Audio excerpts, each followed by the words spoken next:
We bring you team coverage of tomorrow's Preakness Stakes.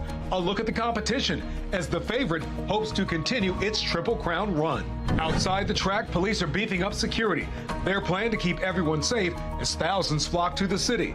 Plus, how much money this year's event could generate. So I only put $1,000. Then, a local school bus stop becomes the stage for a standoff over gun rights. At least I can demonstrate a little bit of freedom before it's taken away from me. These are weapons designed for war. Why the governor's response could be adding fuel to the fire. This is a crisis proportional issue. The fight for better education in city schools, how one lawyer is working to help your children succeed. Live from WBFF in Baltimore, this is Fox 45 News at 10.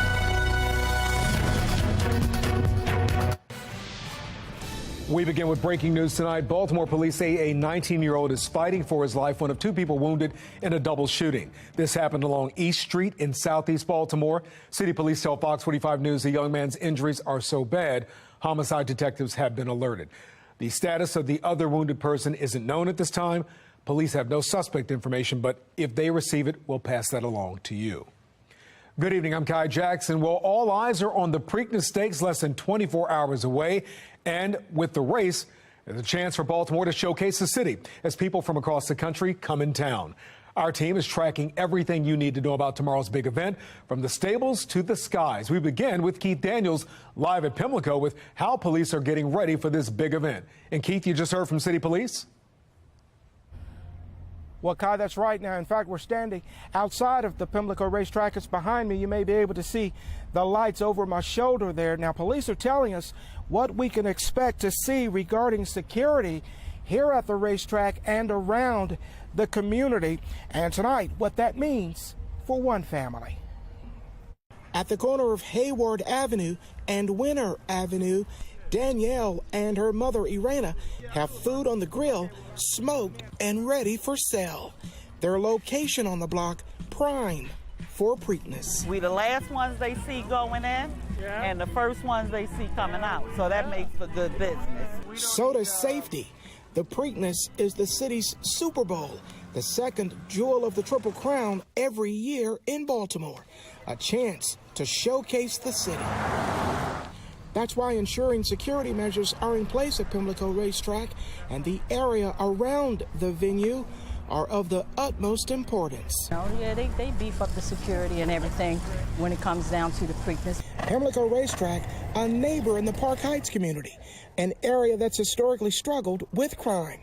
According to police data, so far this year, there have been 127 crimes reported, the majority larceny, theft of personal property, followed by aggravated assaults and auto thefts.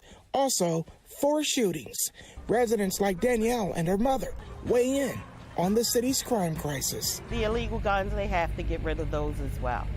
So we have so many young folks out here and old people out here that just don't care about life. Fox 45 News reached out to the Baltimore Police Department asking, is BPD beefing up patrols in the areas surrounding Pimlico Racetrack during race weekend? Are there any other additional safety measures the department will have in place?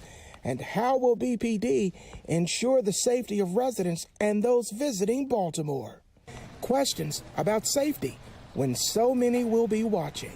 That's because you do have to look out for the Preakness and the folks that come here to, spend their money and enjoy themselves.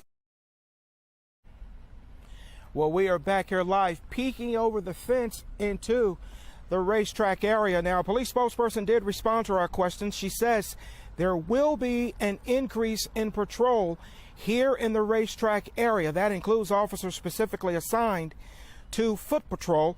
Police say that will provide an added layer of vigilance and facilitate a quick response should one be needed. Well, live now at Pimlico Racetrack, Keith Daniels, Fox 45 News. Keith, thank you. As for the race itself, well, excitement is building as post time is a little over 20 hours away. But the field for tomorrow's race is smaller than it was a day ago. Rocco DeSangro explains. Rocco. Yeah, Kai, Pimlico will see its smallest Preakness field in years due to one horse being scratched because of injury. First Mission, originally the second betting favorite, will be had out of this one due to a back leg issue, so it shakes things up a little bit. Regardless, it is set to be a really fun day at the track. There are some very talented horses running in Preakness 148. You have Kentucky Derby winner Mage, who remains the odds-on favorite to win National Treasure, trained by two-time Triple Crown winner Bob Baffert, and then the local horse, Laurel-based Coffee with Chris, was run at Pimlico before. Here's the post position and the odds that are subject to change as we get closer to that 6:50 start time. On the rail, National Treasure, a Bob Baffert horse, 4-1 odds. Long shot, Chase the Chaos in the 2-hole. The favorite is Mage out of the 3, then Coffee with Chris, Red Route 1, and Perform. In the 7, Blazing Sevens. First Mission was in the 8, originally 5-2 odds. First Mission has since been scratched from the race due to injury. We'll have you covered with more Preakness previews coming up tonight on Sports Unlimited. Plus, coming up in the late edition, we reveal our Prep Player of the Week. Kai. Rocco, thank you. Well, our drone captured these shots from the infield of Pimlico this afternoon, where Rocco was a little earlier in the newscast. Preparation for tomorrow's race is underway. Coming up at 10:30, Rebecca Pryor takes a look at the economic impact the race will have on the city. Well, we know the weather's been a factor for both horses and fans in the past. Meteorologist Jasmine Lomax is here. Jasmine, you've been talking about rain, but we hope the horses don't have to prove whether or not they're mudders. Yeah, that's right. Unfortunately, we do have some rain in the forecast tomorrow. So if you're heading to Pimlico, you will want the rain gear. And also check the radar. We're keeping track of a low pressure system that's already leading to showers across parts of the coastal areas. This will move north, leading to more rain. We're also tracking this cold front that's going to aid in showers. So as you head out in the morning, temperatures starting off at 59 around 7 a.m. We're still talking dry weather, but then as we head into the afternoon and evening, we have the chance for showers. Temperatures, though, in the 70s, eventually getting close to the 80s. Coming up, I'll have a look at the timing of the rain and when we dry out in my Weather Authority forecast. Back to you. Jasmine, thank you. And as always, you can have the forecast at your fingertips. Download the Fox 45 weather app. Search for WBFF in your app store. I'm not just out here carrying because I can. I'm carrying because they're trying to take away the right to. Reports of an armed man in Severn has residents on edge for days in Anne Arundel County. Now, Governor Wes Moore is speaking out on that situation. Fox 45's Vincent Hill has more on why the governor's comments may have sparked more armed people to show up in protest of Senate Bill 1. Vincent, what did you find out? Yeah, Kai, back and forth between the governor and a man who says he's just standing up for his rights, now leading to several people with guns around school-age kids. In Severn, concerns of a man armed with an AR-15 as kids are getting off the bus. It was just chaos. He was standing at the bus stop talking to the children. They all ran off. But it's not a threat of an active shooter, and he's doing it right in front of police while they can't do anything about it. All these cops here, somebody else is in real danger right now. You know that, right? Jaden McAdory legally carrying a rifle and protesting Senate Bill 1. Senate Bill number 1. Signed into law by Governor Wes Moore on Tuesday. McAdory telling Fox 45 he's reached out to the governor personally. I mean, I tried reaching out to him. I sent him an email. He didn't respond. However, the governor responding in a statement about the protest, which reads in part, "We need partnership, not shallow acts of cowardice and intimidation." I think his comments draw a lot of attention to it. Political analyst John Deedy says the governor's response, which appears personal, will only add fuel to the fire. And I think, that can create a situation where all of a sudden you have other people in other communities deciding, I'm going to try the same type of action. And lead to more armed people protesting Senate Bill 1. The concern with drawing attention to it is it leads other people to do copycat type of stuff. That's exactly what happened. McAdory joined by another man armed with a shotgun. What are they doing? What are they doing? And across the street, I came out here with my weapon to be the anti-version of what they are. Louis Bracey says he's a sensible gun owner protesting what McAdory is doing. These are weapons designed for war. Weapons of war to kill multiple people. Fox 45 asking Bracey what makes him any different while being armed in public since Senate Bill 1 is now law. I only have 9 rounds here. You can do a lot of damage with 9 rounds. if I was out here to do some purpose. Meanwhile, McAdory says he's not intimidated by the governor's comments and will continue to exercise his right to carry while he can. If he wants to talk to me, he can. But I mean, until he knows the full story, I don't want to hear nothing he has to say. Now, it should be noted that even once Senate Bill 1 goes into effect, he can actually still carry that AR because Senate Bill 1 focuses on wear and carry, which involves handguns. For now, we're live in Baltimore. Vincent Hill, Fox 45 News.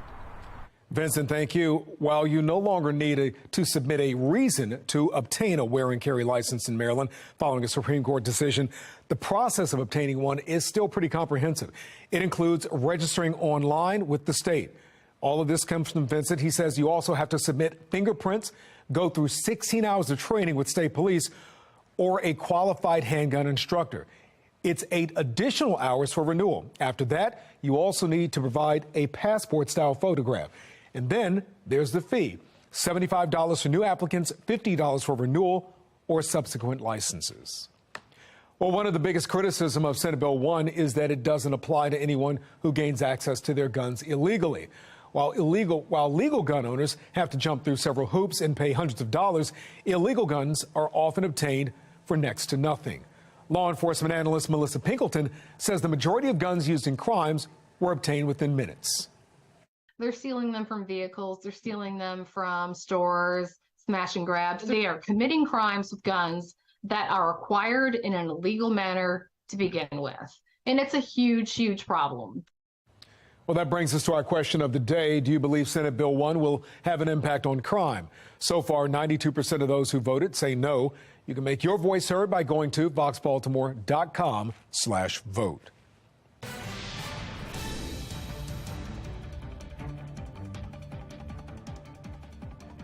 And new tonight, debt ceiling talks are back as Republican negotiators reconvene with White House officials. This comes hours after the talks kind of stalled after a Republican called the Biden administration's demands as, quote, unreasonable. House Speaker Kevin McCarthy and White House officials are optimistic about a deal getting done soon. The U.S. could run out of money to pay its bills as early as June 1st. Still ahead on Fox 45 News at 10 o'clock tonight. Ben Crump, the civil rights attorney joining a lawsuit against city schools, sits down for a one-on-one interview with Fox 45. Why he shares why he's committed to the case and the national ramifications it could hold. New information on the Department of Public Works plan to bring back weekly recycling, the challenges that plan still faces. Then coming up at 10:30 tonight, our Preakness coverage continues for the weekend, the economic impact a big event can have on the city of Baltimore.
Nationally known civil rights attorney Ben Crump will deliver the commencement address at Morgan State University, focusing on the importance of education. This week, he spoke to Fox 45's Mackenzie Frost about the struggles students face in the city of Baltimore and why he's so committed to a lawsuit that claims the city and the state aren't providing the quality education students are entitled to.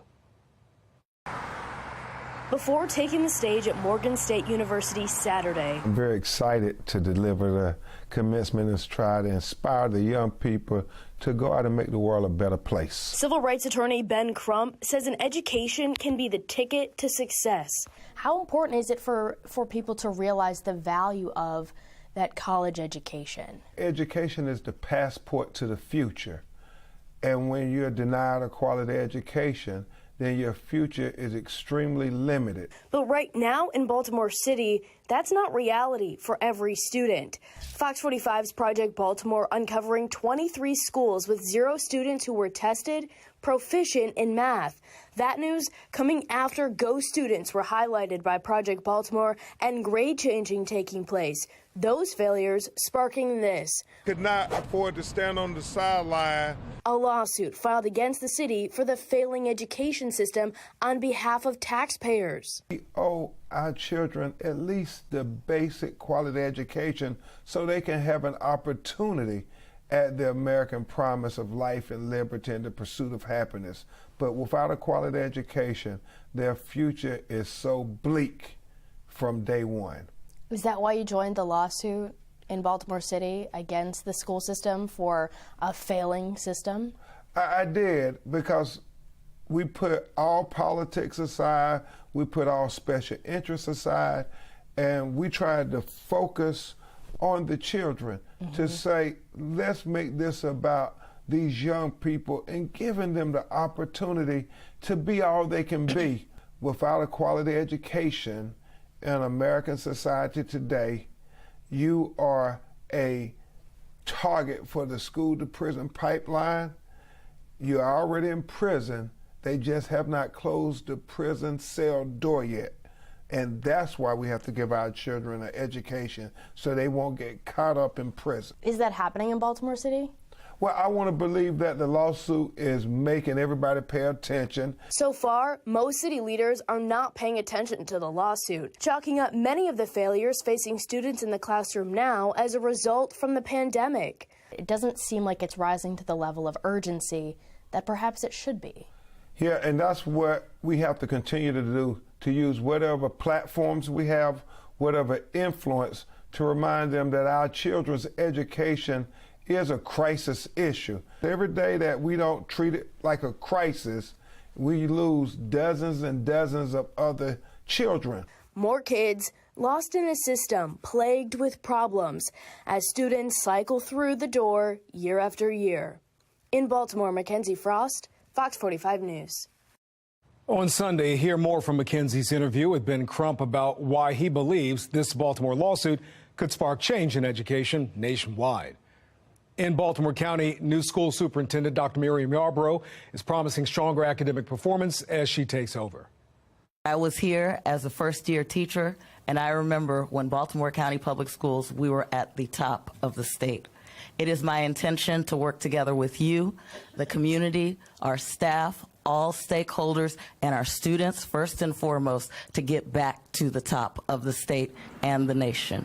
Well, the state superintendent says that he's committed to Yarbrough's mission. Dr. Yarbrough was recently named in a wrongful termination suit filed in Baltimore County, but she received positive feedback at a hearing this week.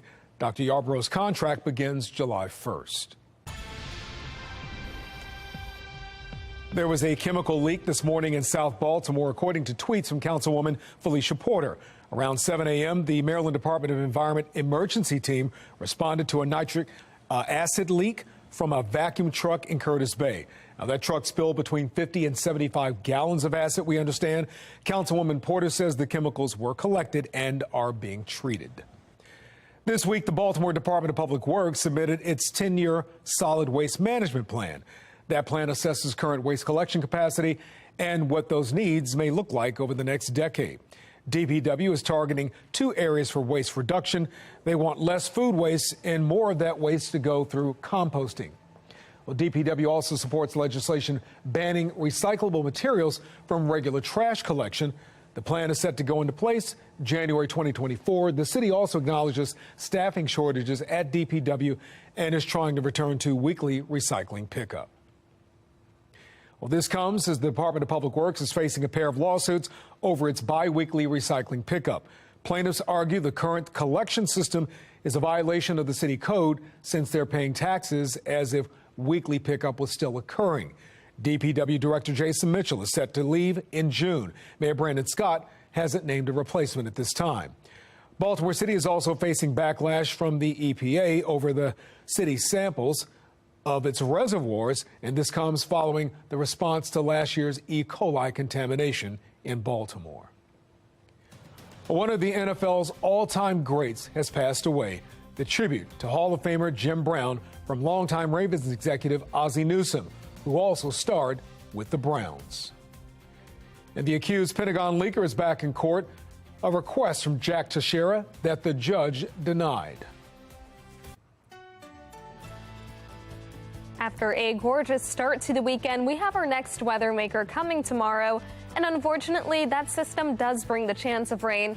Could have impacts on your plans as you head to Pimlico. But on Sunday, we'll be back to nice and dry weather with highs in the low 80s. Then on Monday, another nice and warm one with plenty of sunshine. Coming up, I'll break down tomorrow's rain timing, and I'll let you know what to expect for the upcoming week in my full forecast.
All-time NFL running back Jim Brown has died. His wife says he passed away peacefully last night at his Los Angeles home with her by his side.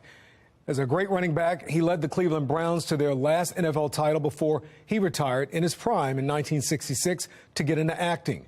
He was also active in civil rights, putting together the famous Ali Summit of 1967 after boxer Muhammad Ali decided not to serve in the Vietnam War. Jim Brown was 87 years old. Ravens executive Ozzie Newsome shared his deepest condolences for Jim Brown and his family. Newsome, who also spent time playing his entire career in Cleveland, called Brown a hero to so many through his activism and mentorship. Newsome added, "I'll miss my friend."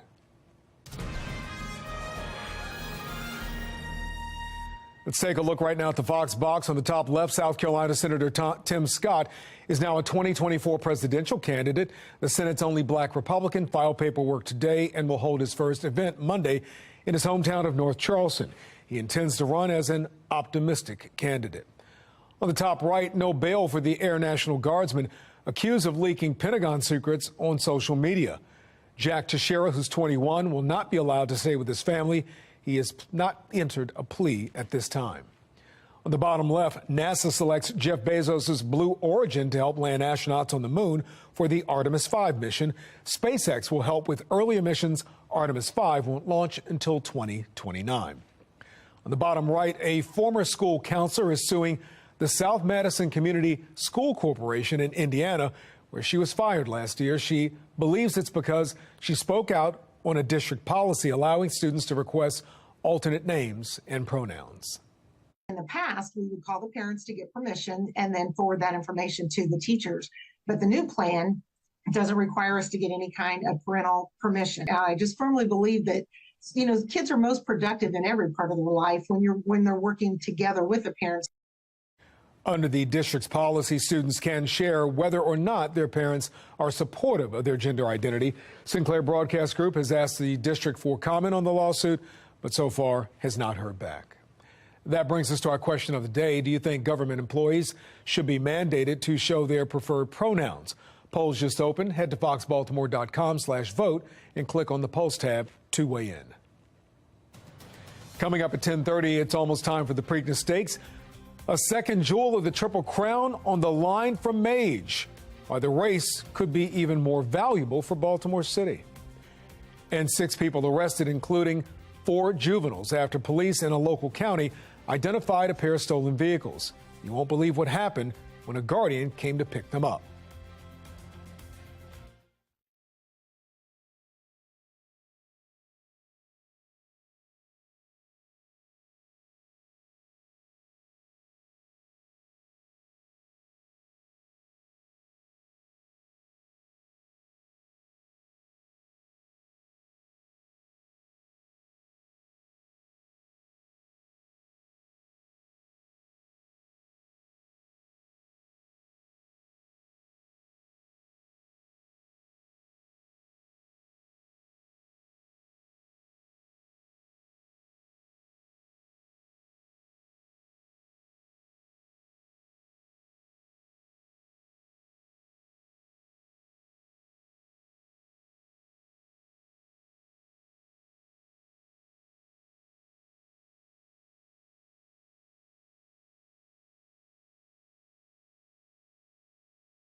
Back at 10:30 tonight with three big stories. Maryland's new job numbers are out, how the state broke a record again, and which sector saw the most growth.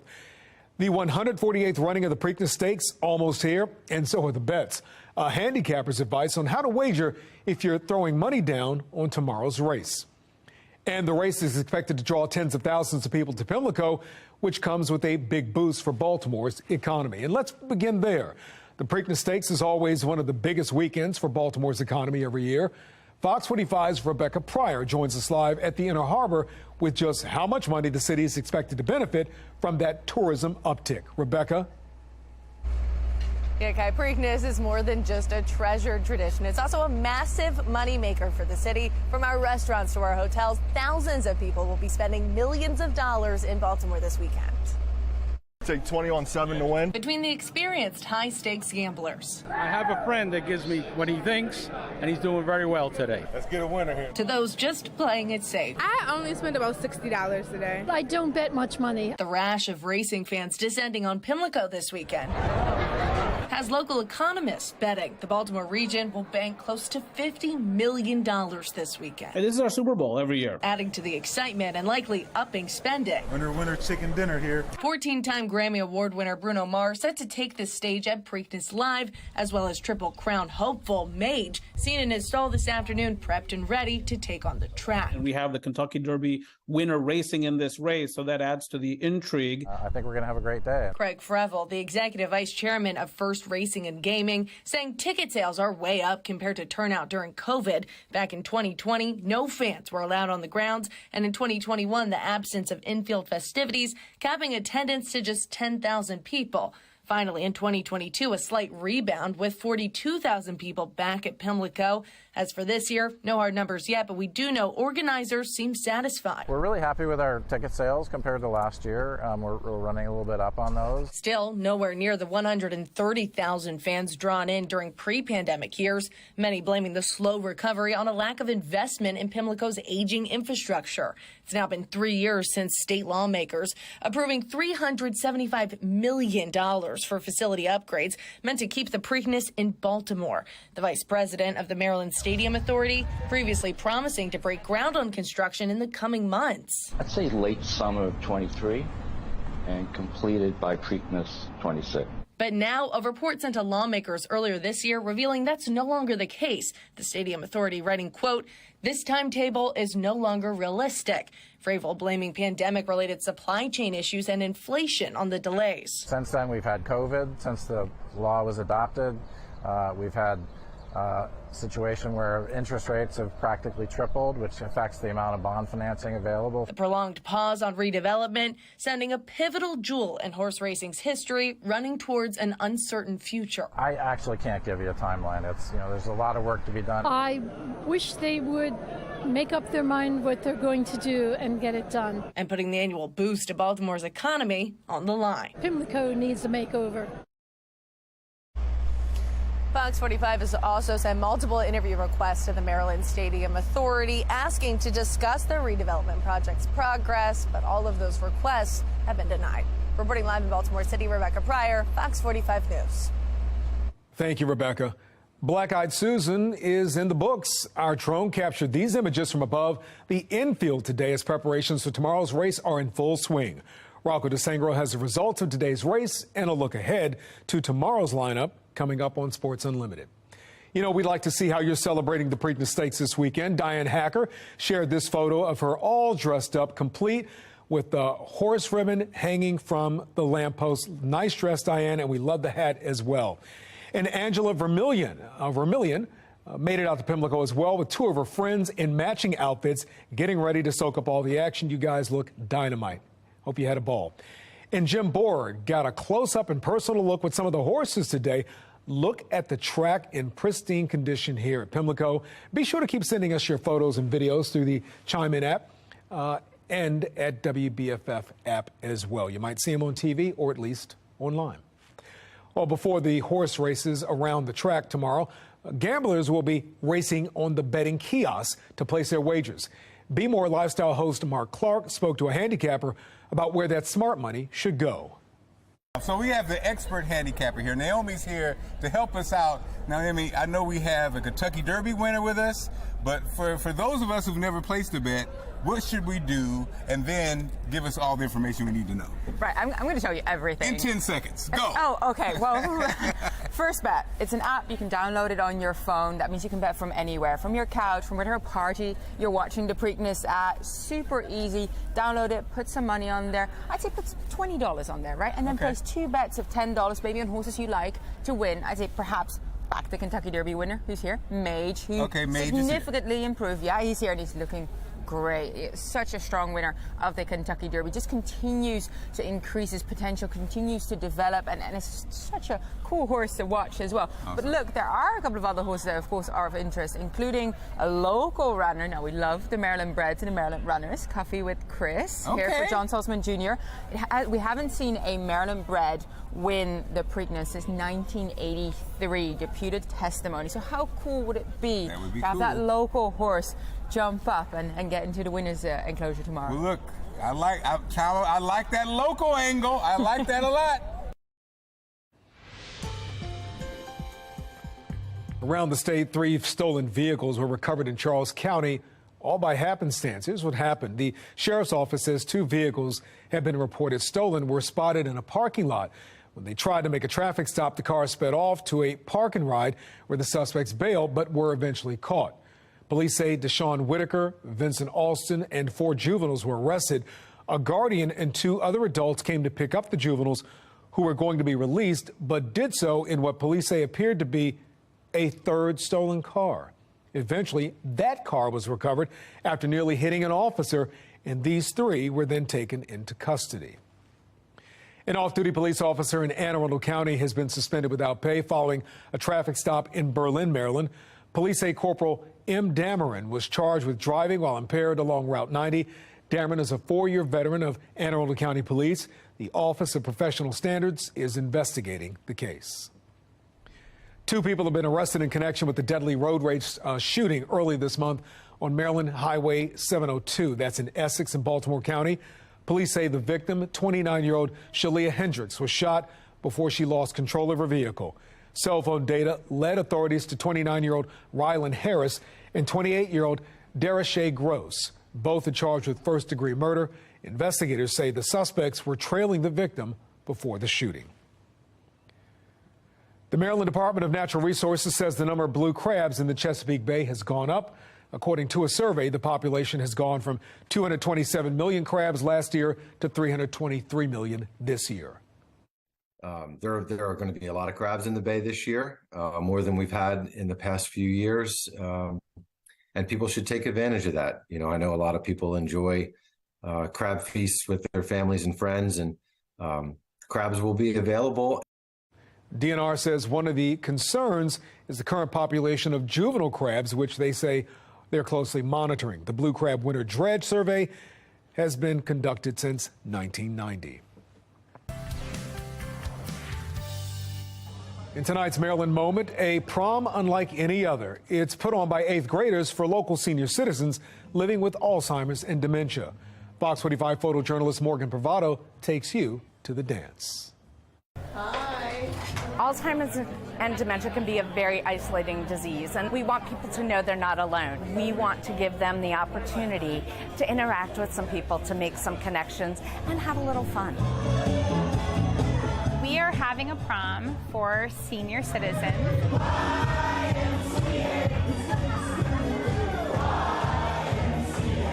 It's been so many years since I've been to my prom, but it kind of brought back some good memories. I got a corsage, and I had prom pictures taken. The food was delicious, and the dancing was superb. Left, right.